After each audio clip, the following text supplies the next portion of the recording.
welcome him.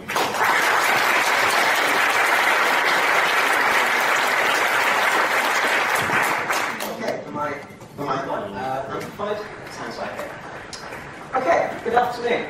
So in this talk I'm going to be using our experiences building Lanyard to describe some of the tricks we came up with for dealing with sort of larger scale development with Django, and also some of the challenges that I think still remain and that the Django community and web frameworks like it should still be looking at solving.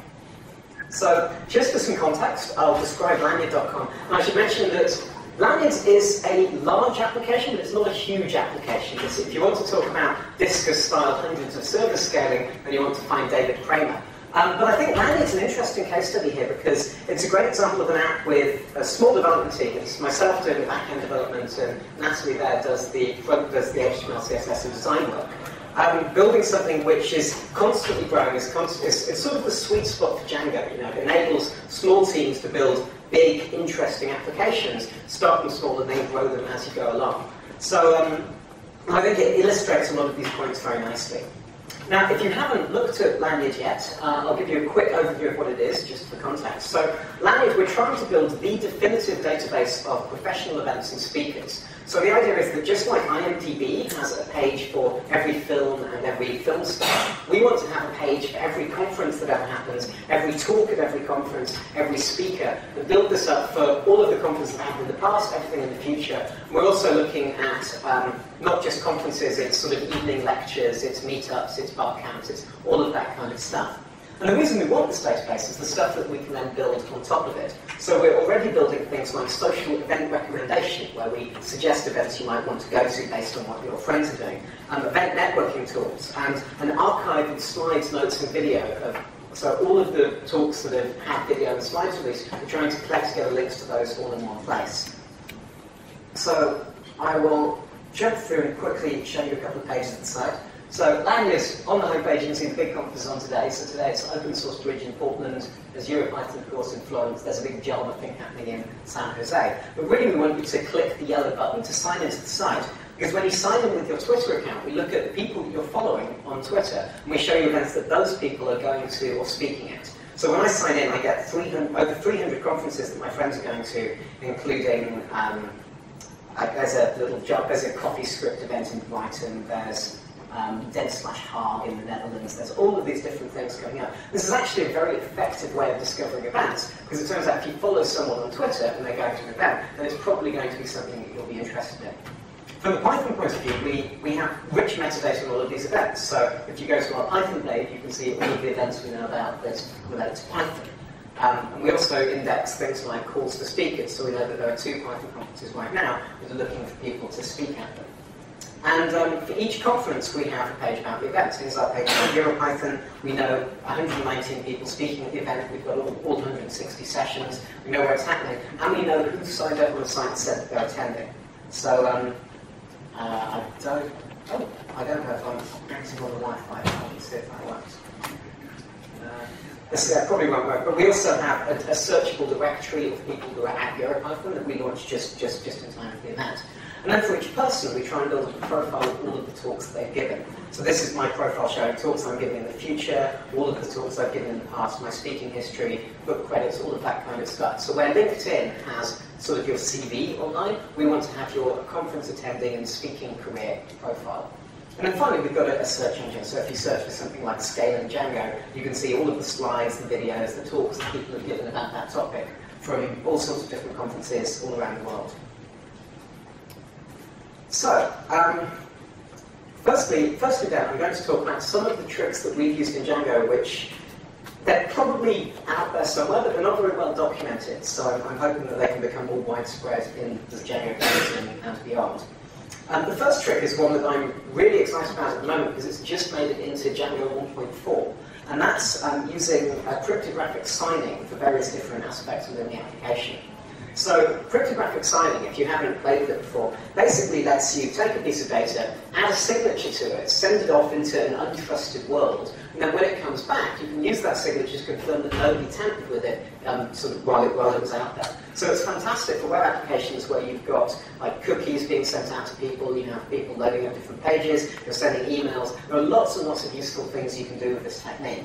So 2 examples from Lanyard. First is that we send out about 3,000 emails a day with events that your contacts are attending, and we have unsubscribe links at the bottom of those emails. And those links look something like this. So it's lanyard.com/UN for unsubscribe, and then there's a big random string. That string is actually it's a signed JSON object, which with just enough data in it that we know who that person is and which account they're unsubscribing for. And there's a signature so that nobody can fake one of those URLs. So when you click on that link in your email, we can quickly confirm, yes, you're a subscriber, this is your subscription record, and give you the option to unsubscribe. But the really critical thing is that we don't have to store any state to do that. So we send out 3,000 emails, but we don't need to store 3,000 randomly generated unsubscribe links that we emailed out, just so that we can validate them when someone clicks on them. So a related feature is signing cookies. We use signing cookies on Lanyard for one of the most sort of common pieces of functionality on any web application, when you have that little bar at the top that says, hey, you are currently signed in as Simon W. If you do that with sessions, it means that you're committing to doing a trip to your session storage for every single page that anyone views on your site. Like if that's a database hit, that's quite a lot of additional traffic that you're adding just for that one little feature. So if you instead put the user's username in a signed cookie, then they can't tamper with it, but whenever you see that cookie, you can tell who they are, and you can display that little you are signed in as link without needing to do any tricks to storage at all. So there are a whole bunch of tricks like that which can really help, especially when you're scaling across multiple machines, when you don't want to have all of the state stored in one place just for little features. And like I mentioned, signing is available in Django 1.4. There are various levels of the API. There's a sort of low-level API where you give a string and it gives you back a signed string. But my favorite API is this one here, which essentially clones Python's pickle module. So you can take any object that can be represented as JSON. So in this case, we've just got a dictionary. But it can be quite a complex data structure. You call .dumps on it, and it gives you back a string that looks very much like the string I showed you in the unsubscribed URL, which it's got a signature at the end. You can send it around. When it comes back, you call signing.loads on that string, and you'll get back the original object. So it makes it really convenient to pass these things around. It's also worth noting that by default, the strings that it produces are URL safe. There are no special characters in there. It's just upper and lowercase letters and numbers, which means it's really easy to stick them in cookies and send them out in emails and put them in URLs and all of that kind of thing. The other API that's quite useful is just the API for working with signed cookies directly within Django. So you can call response.setSignedCookie, pass it in the key and a value, and set that cookie with a signature. And then when you call request.getSignedCookie, it'll validate that signature before it gives you back the object. So it just makes it really, really easy to implement some of these tricks. And the code we're running in Lanyard is the code I wrote a couple of years ago, which has now been patched and turned into proper, decent documented code and has made it into Lanyard. So that's the first trick. It's very simple. Trick number 2 is yet another way of dealing with cache invalidation. I think there's a famous quote that there are only 2 hard problems in computer science. There's naming things and there's invalidating your cache. And so because we've got a whole bunch of caching stuff going on Lanyard, we have to think quite carefully about how we were going to do that. Lanyard's a great example of a site where caching is quite difficult because you have tens of thousands of users who are interacting with the site, they're modifying it. Each one of them gets a personalized view onto the data, and if they change something and then go and look at it and it hasn't changed, they assume there's a bug, and they get angry or they keep on changing it, or things get messed up. So you've got to think quite carefully in that kind of site about how you deal with this stuff. So here's a very simple classic caching problem which we're solving here, and that's we've shown you a bunch of conferences. That's easy. Select start from conferences where Django is one of the topics. But then for each conference, we output the list of topics for the conference. And this is an incredibly common pattern. You'll have it with blog entries where you've got multiple authors, all of that kind of thing.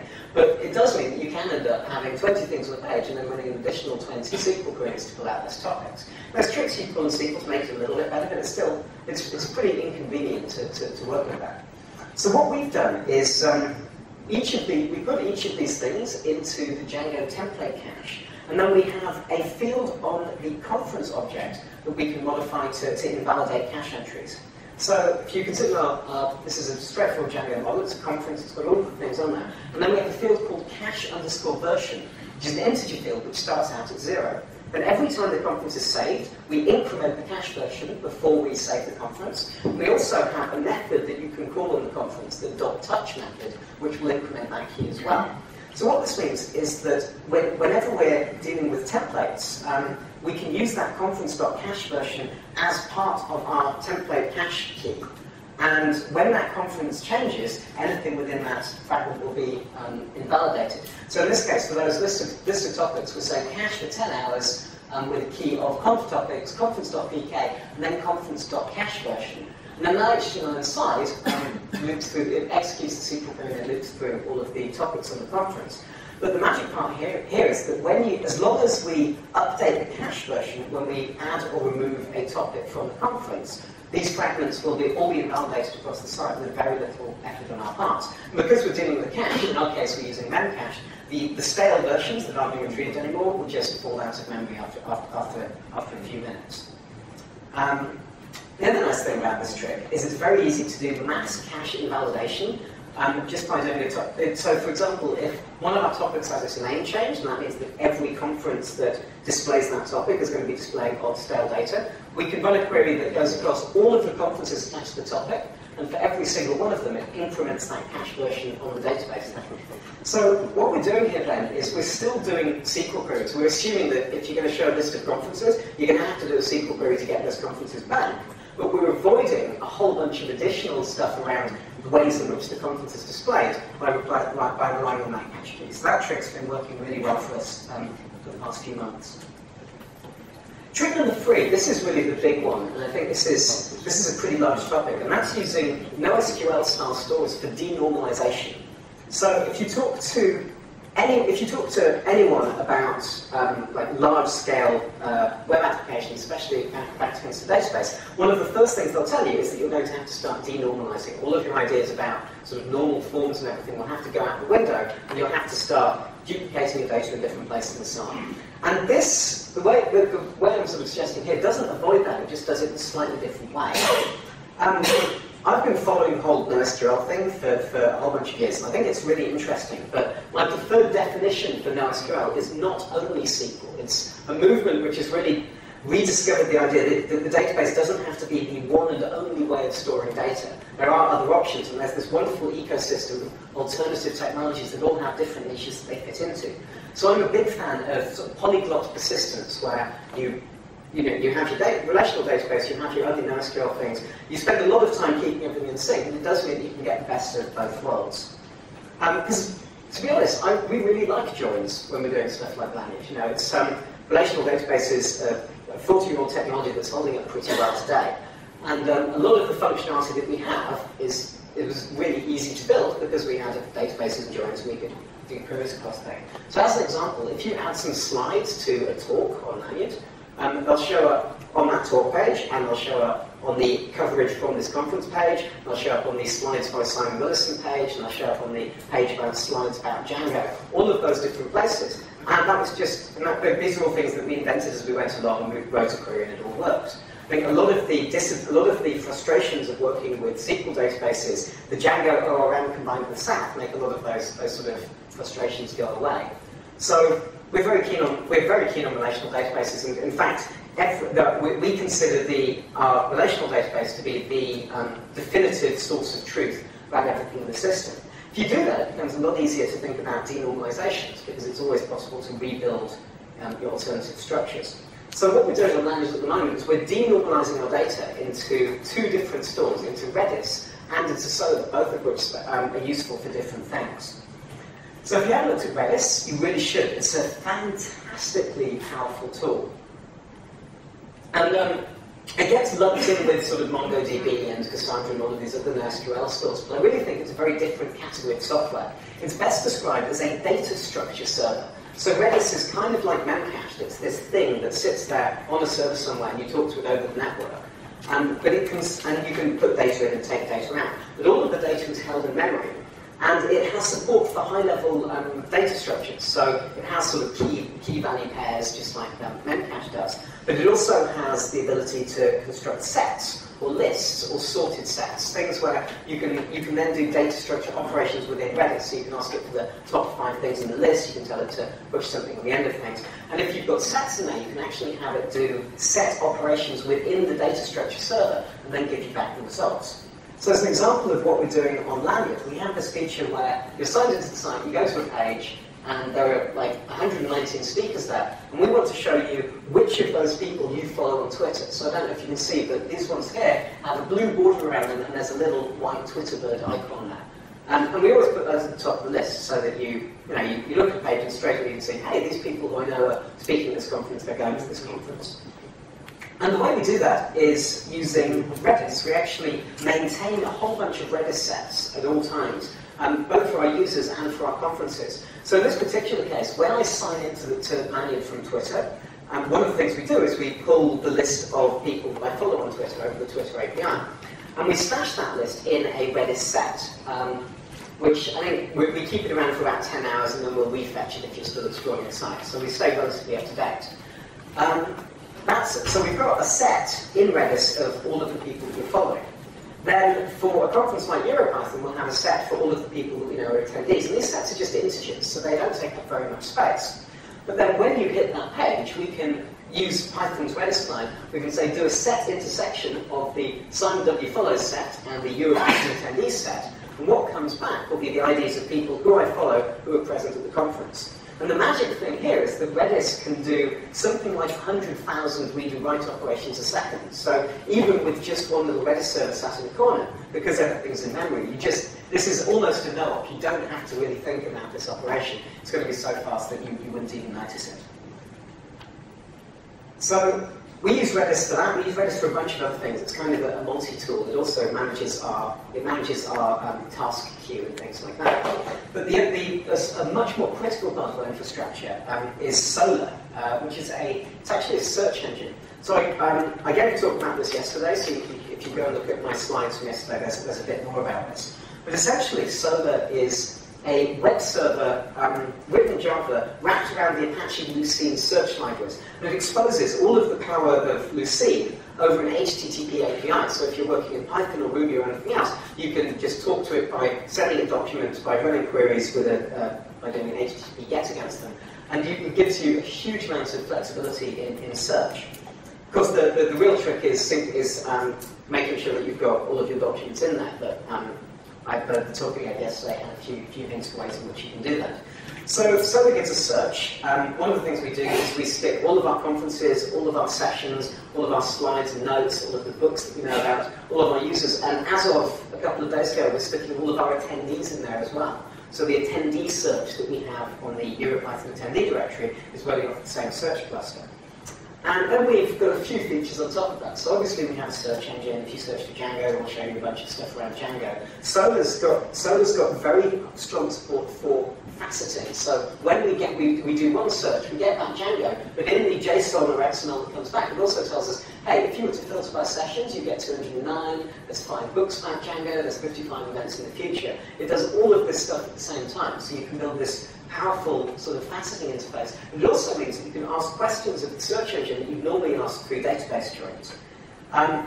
Another thing we do with Solar is we actually use it to power our key feature, this calendar that shows you where your friends are going to. This is actually a search. I'm asking the search engine for events where the attendees list contains this person I'm following, or this person I'm following, or this person I'm following, up to, I think, 2,048 Boolean, like all clauses in that search. And the performance on that isn't brilliant. It comes back in about half a second. But because Solar is really easy to replicate, it means we can scale by just replicating it out to more servers. So I think we're running the search index now on we have copies of it on 4 different servers, and we load balance those searches between them. So the fact that it takes a little while to generate is no longer a problem for us because we can scale out with replication.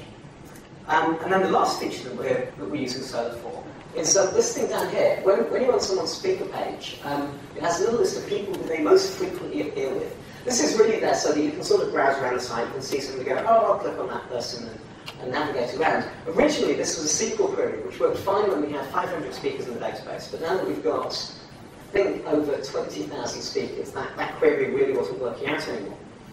So what we're actually doing there is we're doing a search for events that feature, in this case it's Natalie's profile page, events that feature Natalie, but we're asking it to do a facet on other speakers at that conference. We can then trim off the top 8 results and get them back. It's a very fast query, it's very easy to cache as well. And it's a case of replacing something you traditionally do with a database join with a full-text search index, which isn't necessarily what you'd expect a search index to be able to do. But the real magic about using things like Solar and Redis is that once you've solved the problem of getting your data into them and keeping it in sync, both Redis and Solar have very strong support for replication. So it's trivial to, if you've got a whole bunch of read traffic, it's trivial to find new instances, get a copy of the data on there, and spread your reads across all of those. So that's trick number 3, which is using NoSQL to sort of to enhance your database rather than to replace it. The next trick I want to talk about is one related to static asset handling. So a huge topic in the web development community over the past 3 or 4 years has been client-side web performance, actually speeding up the rate at which the browser renders pages. There are a whole bunch of things you can do around that, but some of the most important relate to how you're serving up CSS, JavaScript, and images, all of the stuff on the page that isn't the page itself.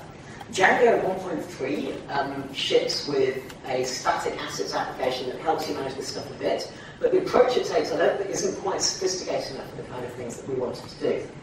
So if you view source on Lanyard, you'll see that our CSS and JavaScript links look something like this. It's cdn.lanyard.net/j/global.bunchofcode.js. In our development environment, on our actual computer, on my laptop, that file's called global.js. So in between it being on here and it being up on the internet, there are a few different things that happen to it. So I actually have a management command that manages all of this stuff. And I manage it by push static. It takes the JavaScript and CSS, it minifies it, so it strips out all of the comments. In the case of JavaScript, it runs it through a compressor that renames variables and all of that kind of stuff.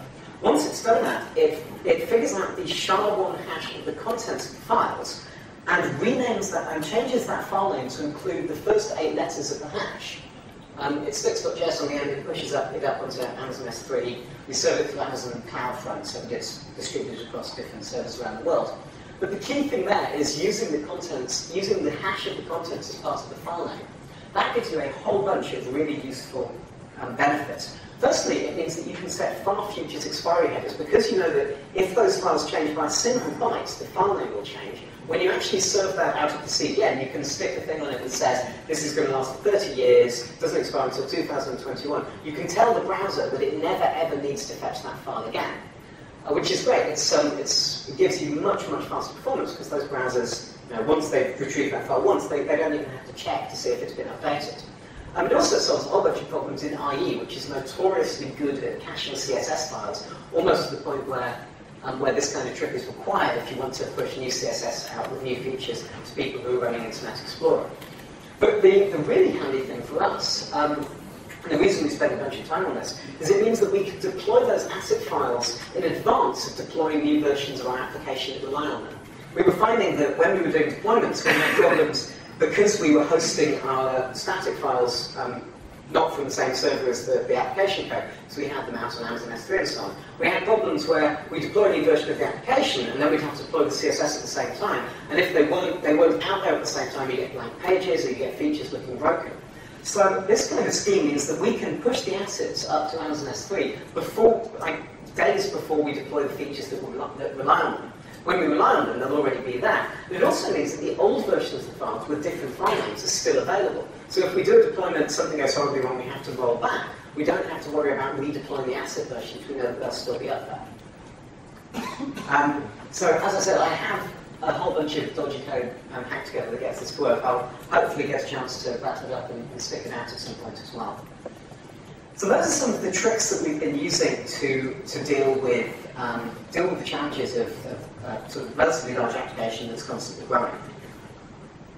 The second thing I want to talk about is some of the challenges that we're seeing, some of the stuff which we don't have good solutions for. I mean, maybe some people here do, and things which web frameworks like Django could potentially help solve.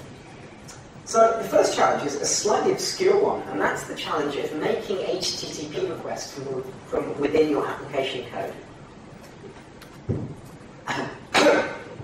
So these days, any sufficiently interesting application is probably going to be talking HTTP at some point. It's going to be making requests to web APIs, it'll be following upon user requests. There's a whole bunch of things going on.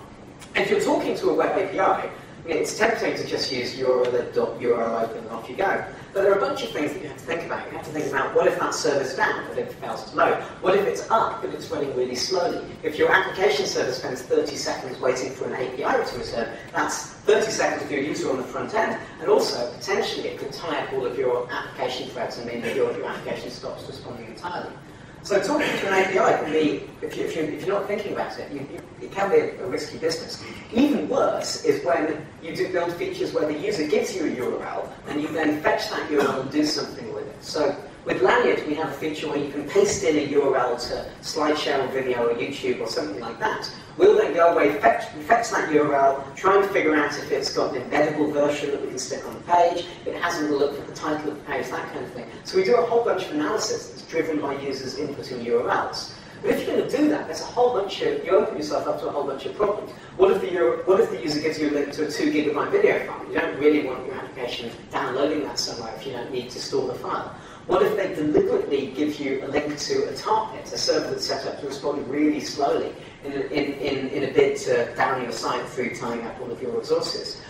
Even more terrifying, what if you're running something like Solar, which speaks HTTP, behind your firewall? Solar has an IP address that you talk to over it, and a user types a URL into your application that actually points at your Solar instance. So the user essentially uses your functionality to bypass your firewall and start messing around inside your private network. And that's something that people don't often think about, but it's a very real problem if you're dealing with user-facing URLs. So there's a big challenge here in terms of safe URL consumption. You want to be using connection timeouts by default. If you're running something in production, you want to be logging failures. You want profiling hooks so that you can tell what's going on, telling services are getting slow. If you're dealing with user URLs, you want to be doing full-on host validation, where you make sure that they're not able to put in URLs to your internal network, you're only accessing sensible things outside. If you want to be a good HTTP citizen, if you want to be a good citizen of the web, there's a bunch of stuff that you should be doing with HTTP caching, with if and match. If you're following RSS feeds, you should be saving the E-tag from that feed and making sure that you don't make a full request every 15 minutes.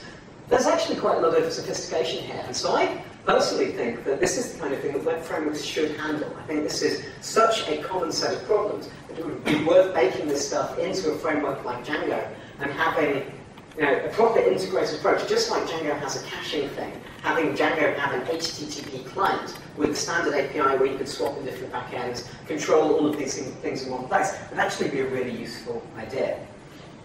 Challenge number 2 then is, this is a much bigger challenge. This is the thing that's really been keeping me up at night. And that's profiling and debugging of production systems. If you're a Django developer, you're used to a fantastic development environment for debugging. We've got the Django debug toolbar, which is absolutely essential. I haven't done a project in several years that hasn't used that. There's the fact that you can just drop assert false into one of your view functions and force the 500 page to pop up with all of the information on the browser environment, the stack trace, everything like that. Again, really, really useful, and just a few characters of code to trigger it. And if you want to go one step further, you can drop import pdb.setTrace into your view function, hit refresh on your browser, and the applications of your little test server will pause, fire up a debug prompt, you can play around with it, and then when you hit continue, the browser will finish loading the page. So you can have a lot of fun in that development environment just playing around with all of these things. Unfortunately, the moment you move into production, as the Django docs will tell you, you have to set debug to false, which turns off all of this stuff, makes none of this stuff work. And to be honest, as far as someone who's operating an application is concerned, that essentially means you're setting debug to blind. You're turning off a whole bunch of the hooks that let you find out what's happening in the system. But the thing is that production systems, But once you get to a certain scale, it's production systems are where the bugs happen. It's where the performance problems start showing up. Your development environment with a few hundred records in the database is not going to behave in the same way as a production environment with 1 million records and a whole bunch of users writing to different database tables and a whole bunch of stuff going on at the same time. So it's in production that you want to be able to sort of introspect what's happening. And unfortunately, because Django has this concept of debug mode that's only available in development, you're kind of left on your own. There are a few bits and pieces out there that really help with this. This is a fantastic piece of middleware which you can find on Django snippets. And all this does is it says, if there's an error, and the user is logged into the admin as a super user, then don't return the default 500 page, return the lovely Django technical 500 response with the stack trace and so on. So if you drop this into your application, somebody runs into a bug, they can send you the URL, you can go there as an admin, and you can see exactly what's happening. It makes it much quicker to figure out bugs. Another trick that I've used relates to database logging. One of the great things about the debug toolbar is it logs every SQL query that's run, you can see them all in a big pane, you can figure out what's going on. Once you go into production, you can't really run that anymore. So one of the things I found is there's a piece of software called MySQL Proxy, which you can install through packet managers. Basically, it's a proxy that you send all of your MySQL traffic through. It's very high performance, and then it lets you customize itself in Lua. You can drop in little Lua scripts that manipulate your queries or dump out debugging information or whatever. The downside is that it is the single worst documented piece of software I've ever seen. The documentation consists of about 2 or 3 blog entries, one of which is 404ing from 4 years ago. And so you're kind of on your own for figuring out how this thing works. You can install it with apt-get, so at least that bit's easy. But there is a script called log.lua, which is only about 5 lines of code. It logs out every single query going through the proxy to a file. It's available on a URL that I'm not convinced is going to exist for much longer, so I've grabbed it and stuck it in GitHub gist. But it's great. It's there have been a few instances where I couldn't figure out quite what was going on. So I turn on the login for the proxy, I tail the log file for a couple of minutes, I turn it off again, and I've got a much better idea of what's happening within the application. Another piece of code, and this is something I ended up writing myself, really, I think it's interesting because it illustrates one of the possible approaches for making this stuff more available.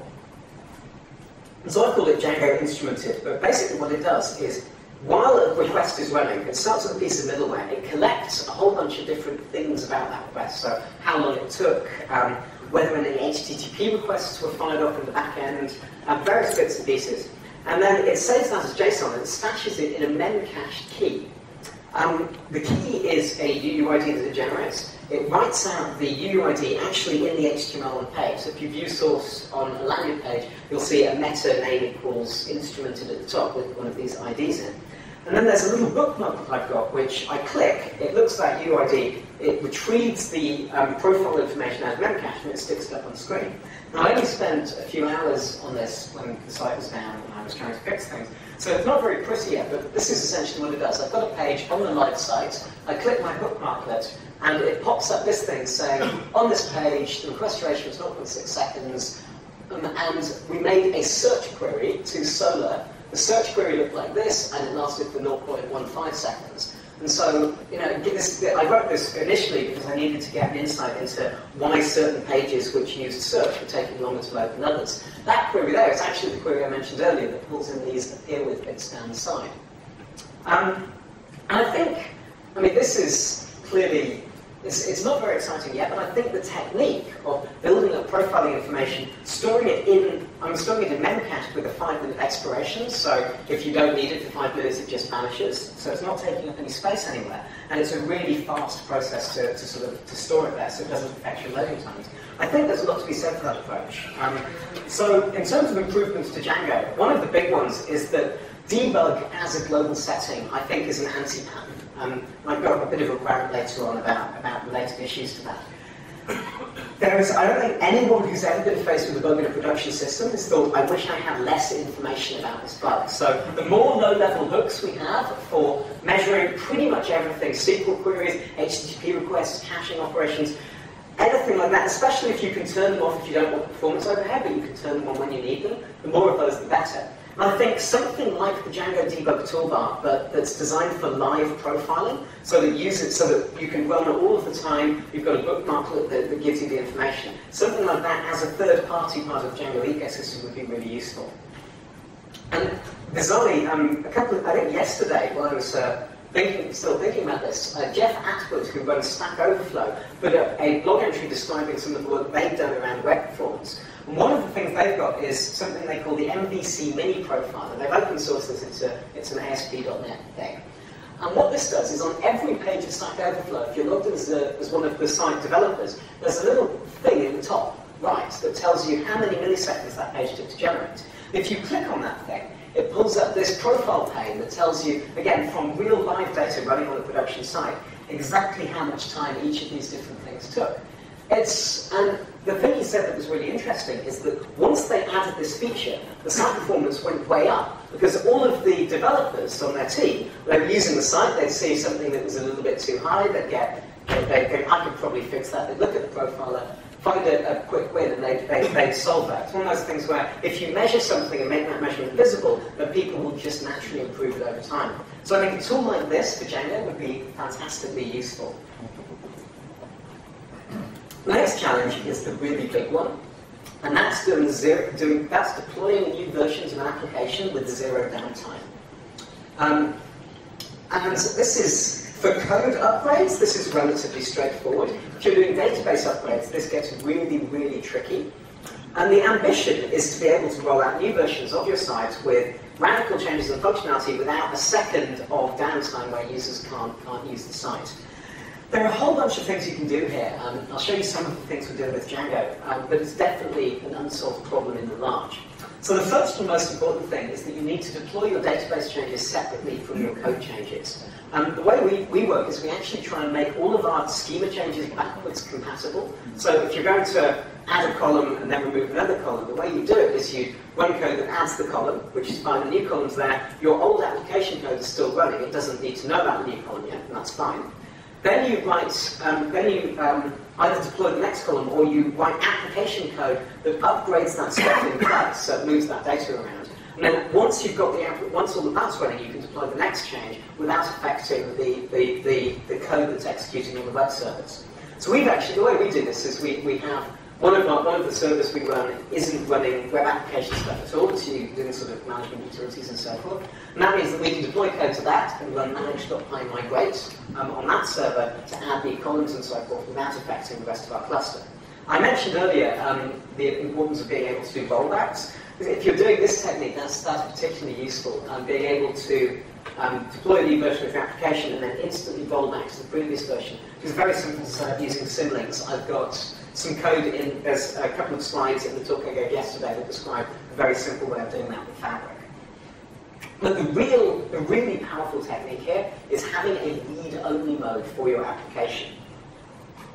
If you have the ability, either by deploying a new settings.py or by flipping a setting in Redis or something, to flip your entire site into read-only mode, a whole bunch of problems related to upgrades become a lot easier. So this isn't zero downtime. We're accepting the fact that for a few minutes, people won't be able to update their blogs or add new data to the site or maybe even log in. But the content on the site is still going to be visible to people.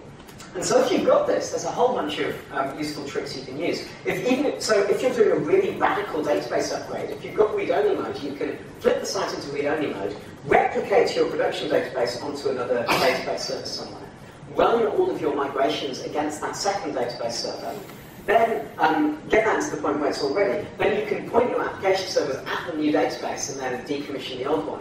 And all the time you're making these changes, because you're in read-only mode, the copy of the database that's already sat there is serving out traffic to people. There are no challenges of inconsistent data, because there are no chances that somebody could do a write to database A while database B is being manipulated. You can take this, if you're using cloud computing, if you're using something like Amazon EC2, you can take this to ludicrous extremes, where if you're deploying a new version of the app, you can literally clone your database into a new database, then fire up a new cluster of application servers, have them talk to the new database, check that in the browser to make sure that they're all working, and then seamlessly switch your load balancer from serving traffic to the old cluster to the new cluster, and then just throw the old cluster away. And that we've used that technique, and I believe there are other companies using that technique as well. It works. It's very simple, and at the cost of a few extra hours of Amazon EC2 servers, it gives you a lot of extra flexibility.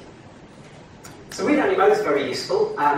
Even more useful, although a lot more work to implement, a feature flag. So that's essentially taking this concept and rolling it out further to be able to turn on and off aspects of your application. This is the kind of thing which Redis is really useful for, because it can do 100,000 megabytes a second. So if you've got your feature flags in there, it's not going to have any performance impact on the application in reading those out. Well, that means you can do things like turn off all of your search-related features while you upgrade your Solar cluster. All of the really big sites like Flickr and Facebook and so on are all using this technique. But it's quite a major investment of engineering time to get it up and running. So those are my challenges for the Python web application community in general. I've got suggestions for the first two. I don't have suggestions for this one, but if anyone's got a magic solution that will make zero downtime deployment smoother, I'd love to hear about it. I wanted to end on one lesson which I think we as the Django community keep on learning over and over again. And that's, again, it's related to the debug setting, these global settings. So Django 1.1, there was only one place to configure your database. And so if you were trying to set up replication where your reads go to one set of database and your writes go to somewhere else, you couldn't really do it without major hacking. So in Django 1.2, we added multiple database settings. There was a huge amount of work to refactor the database thing to talk to multiple databases. Really, really useful. Django 1.3 did it again. We had cache settings where you could only configure one cache. But then people started to realize that with caching, often you'll want to have different types of caches for different purposes. One really good example is you might have some data which is going to last for ages, and you want to send that to a sort of dedicated cache cluster. Whereas you've got other bits of data where it doesn't matter if it gets refreshed every few minutes, so you want to put that in something else. But you want to make sure that the big data going into one cache doesn't cause the data in the other cache to get flushed out as you run out of room. So there are a whole bunch of reasons that it makes sense to have multiple caches. Haystack is a Django application that we use to talk to Solar, the search engine. Fantastically useful piece of software. It lets you talk to Solar and Whoosh and Zapier and all sorts of different search indexes. But again, it only allows you to configure one search index at a time. So the next version of Haystack that's coming out hopefully quite soon has multiple backends modeled on Django's MultiDB, where you can configure multiple search services and talk to those. So this is a pattern that keeps on coming up, and unfortunately there's still stuff in Django which suffers from this kind of problem. I've already talked about the problem with debug being this single global setting that affects all sorts of things, and actually it's not really what you want to be doing. The time zone setting in Django utterly horrifies me.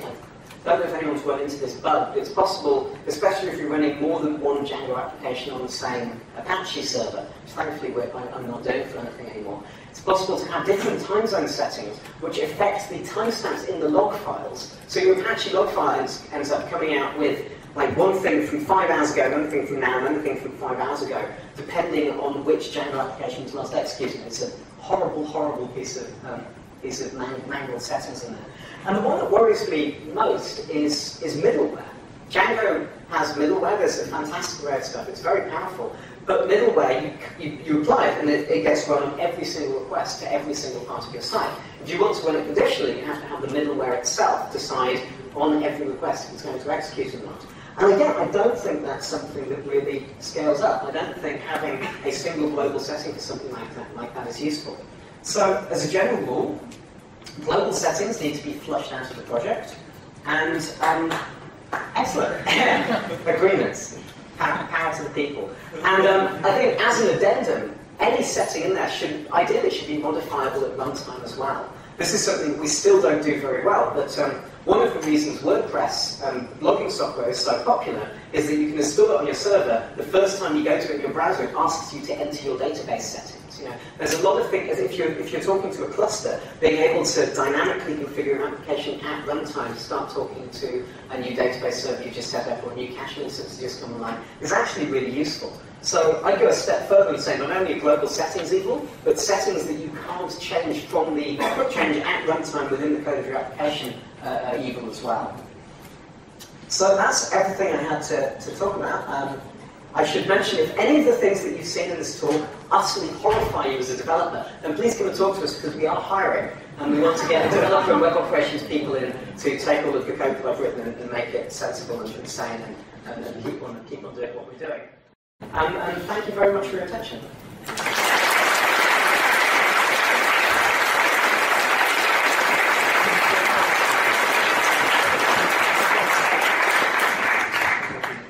Questions?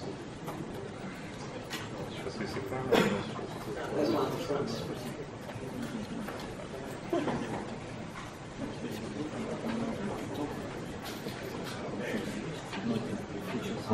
I have a question about Python 3. Is there a schedule about date when we can use Python 3? I have absolutely no idea. Does anyone know when Django is going to work on Python 3?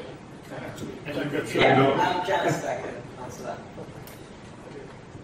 So Alex Gaynor started to do some work on that, and I talked last week with Martin Polers, who did quite a lot of work like 2 years ago about that.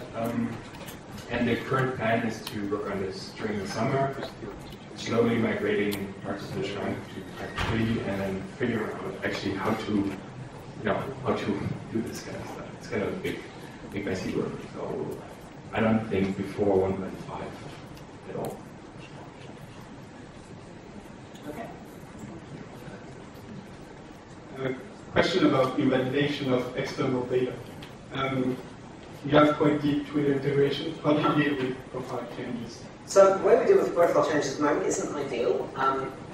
Basically, every time you sign in, we have to do a call to Twitter as part of that sign-in process. So when you do that, we fetch your Twitter information and we update your record then. That's kind of unclear, and people ask about it occasionally. So the other thing that we've just done is, as of a couple of days ago, you can actually edit your profile on Lanyrd, so you don't have to have your Twitter bio as your bio on your conference page, which is kind of good, because a lot of people, their Twitter bio says, like, I won't follow you back. And then you go to lanyrd.com and there's a bunch of their talks and it says, I won't follow you back at the top, which doesn't make much sense. So we do actually have our own concept of a bio now as well. And we will shortly be adding the ability to upload recognizable photos of yourself for the attendee directory, so you don't have to squint at somebody's bizarre little Twitter avatar and try and figure out what it looks like.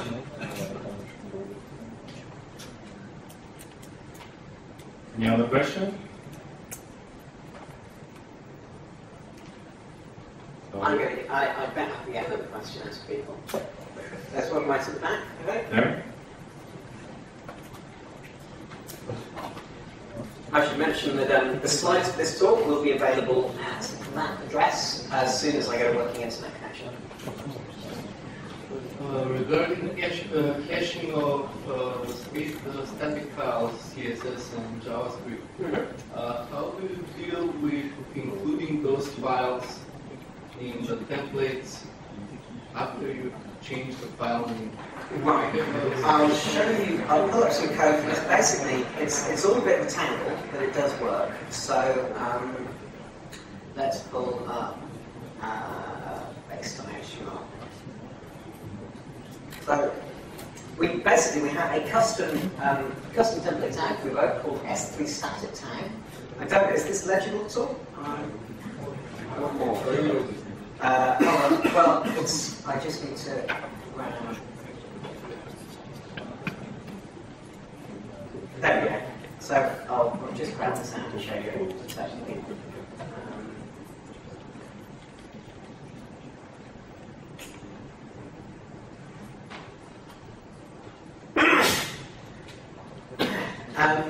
So that should be a bit more legible. Basically, we have tag looks like this. And this does a couple of things. If you're in development mode, it actually adds question mark random number on the end, so that every request to the development server is a fresh version of CSS. You don't have to worry about cache CSS when you're developing things. In production, it looks up this file name in a dictionary, dictionary that we write into the settings file when we deploy the app, to find out what the name of that file will be after it's been changed. So in this case, we'll look it up in the dictionary and we'll see that it's now called jQuery 1.1.3.randomstring.js, and it'll write that with cdn.lanyrd.net at the beginning. And the other thing we had to do, which is a little bit awkward, is our CSS files make references to images in them, background-image, kernel URL, blah. So we actually have a dodgy little regular expression that reads in the CSS file and replaces any of those with the updated version of the file name. So it's all a bit hacky, but it has been working pretty well for us. There's another question right at the back.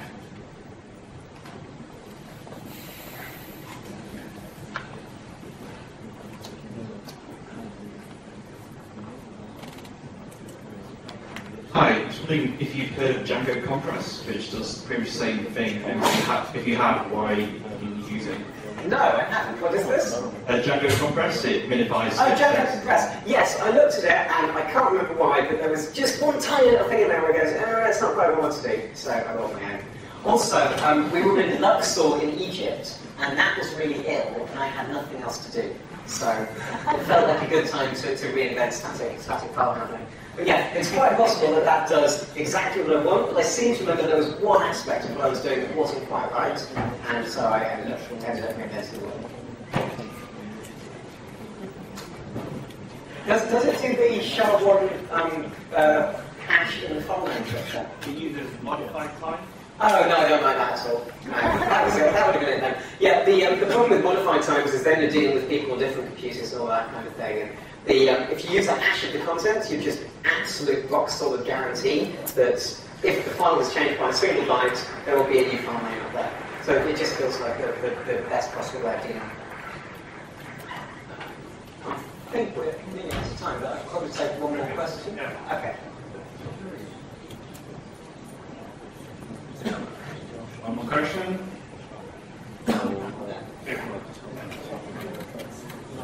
So a couple things you mentioned were hard and pretty easy. Janice, I just mentioned there's a read-only package for Django that seems pretty awesome. Oh, sweet. Is is that one of those ones which intercepts all posts and assumes it wraps the cursors.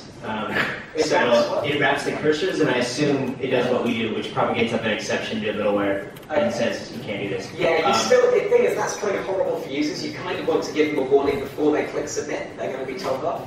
So really, you want a flag in the template to say if in read-only mode, display this message instead, and that just ends up being a hassle, but you have to do it. And the other one is feature switches are really easy in Django. We open sourced a package called Gargoyle, which just magically works and it scales like no other. So, awesome. Is it Redis? It's not, but it is very, very efficiently cached through Memcache and the database. Oh, cool. And there's actually a Redis backend for the backend that it uses, so it could be. Excellent. So how do you Gargoyle then? Oh, okay. Thank you so much.